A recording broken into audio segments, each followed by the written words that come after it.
పండుగ వచ్చింది అనుకోండి, పోయి బట్టలు కొనుక్కుంటాం. ఊర్లలో దొరికాయి కాబట్టి దగ్గరున్న టౌన్కి పోయి తెచ్చుకుంటాం. కానీ 1000 రూపాయల బట్టలు కొనుక్కొని 5000 రూపాయలు ఉట్టిగా చాయ్ సమోసాలకు ఖర్చు పెట్టొస్తామా?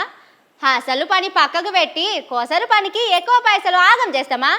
కానీ మన తాన అదే అవుతున్నదట. చారాన కోడికి బారాన మసాలా అన్నట్టే ఉన్నది పోర్రి సర్కారోళ్ళ కథ. పోయిన సర్కారుల కార్ల రేసు పెట్టి పైసలు ఖరాబ్ చేసిండ్రని కేసు పెట్టిండ్రు కదా. మొన్న ఏసీ బోర్డు పిలిచి మాట్లాడితే ఇవాళ ఈడీ ఆఫీసర్ కూడా పిలిచి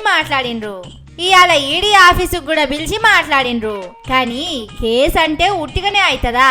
కోర్టుకు పోవడానికి పైసలు, వాదిచ్చే వకీలుకు పైసలు లేని పని కాదాయే.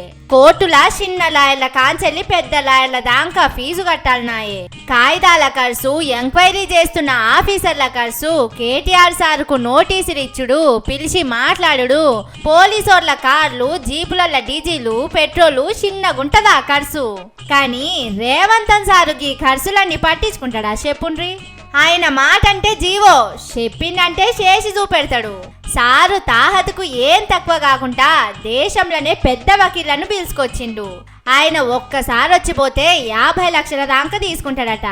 అయినా గాని తగ్గేదేలే అని పిలుచుకొచ్చిండ్రు. అప్పట్లో ఓటుకు నోటు కేసులో కూడా అసొంటి పెద్ద లాయర్ను పట్టుకొచ్చి బెయిల్ తెప్పించుకున్నట రేవంతన్ సారు. ఈ కేసు కోసం కూడా అట్లనే పట్టుకొచ్చిండు. కానీ ఈ కేసుల 80 కోట్ల రూపాయలు ఆగమైనాయని కాంగ్రెస్ వాళ్ళు అంటున్నారు. మరి ఖర్చులన్నీ లెక్క పెడితే 10 కోట్ల రూపాయలు దాటిపోయేటట్టున్నాయని కేసులు వాదించేటోళ్ళు అంటున్నారు. 8 కోట్ల కోసం 10 కోట్ల రూపాయలు ఖర్చు పెట్టుడు ఏం లెక్కనో సమజైతలేదు పోండ్రి. అంటే ఇప్పుడు పైసలు పోయిన సర్కారోళ్ళు ఖరాబ్ చేసినట్ట, రేవంతన్ సారు సర్కారోళ్ళు ఖరాబ్ చేసినట్ట తెలుస్తలేదు. కానీ కేటీఆర్ సారును జైల్లో పెట్టిస్తానని అప్పట్లో చెప్పిండు కదా, అందుకోసమే ఇదంతా చేస్తున్నాడు. పైసలు పోయినా మంచిదే, అనుకున్నది చెయ్యాలనుకుంటున్నాడు కావచ్చని పబ్లిక్ మాట్లాడుకుంటున్నారు.